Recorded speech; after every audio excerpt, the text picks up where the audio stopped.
Hello students, இப்போ நம்ம இதில் பார்க்க போகிறது 7ஆம் வகுப்பு கணிதம் 3ஆம் பருவம் 3வது பாடம் பார்த்திங்கன்னா இயற்கணிதம் பயிற்சி 3.3ல் பல வகை திறனறி பயிற்சி கணக்குகளில் 2வது கொஷினுக்கு ஆன்சர் பார்க்கலாம். பாருங்கள், 2வது கொஷின் என்ன கொடுத்துக்கிறாங்க, காரணிப்படுத்துகன்னு கொடுத்துக்கிறாங்க.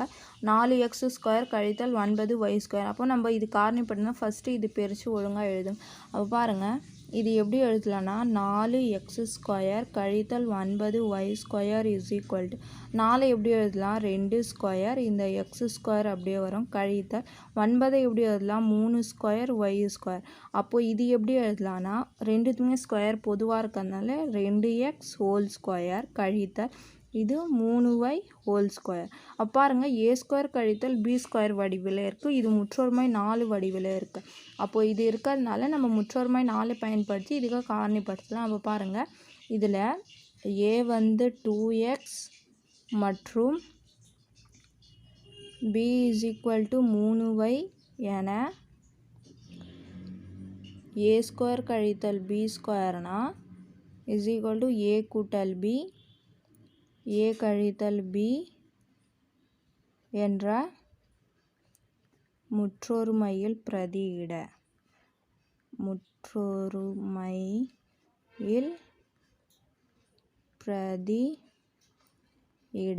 அப்போ பாருங்கள், a²னா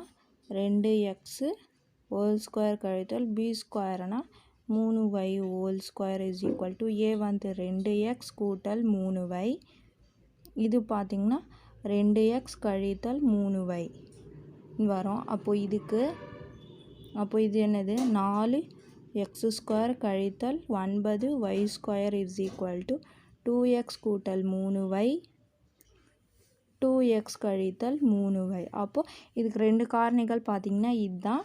அப்போது therefore 4x² கழித்தல் 9y² இன் காரணிகள் பார்த்திங்கன்னா 2x கூட்டல் 3y மற்றும் 2x கழித்தல் 3y ஆகும். புரிஞ்சுதுங்களா? அவ்வளோதான். இது 2வது ஆன்சர். ஃபஸ்ட்டு கொஷினில் கொடுத்து எழுதும், இது 4² 2² 9 3² மாற்றி எழுதிட்டு எந்த ஃபார்முலாவில் வருது நம்ம இப்போ தெரிஞ்சுக்கிட்டோம். அப்போ தெரிஞ்சுக்கினா அவ்வளோதான் இதுக்கு ஆன்சர். புரிஞ்சுதுங்களா?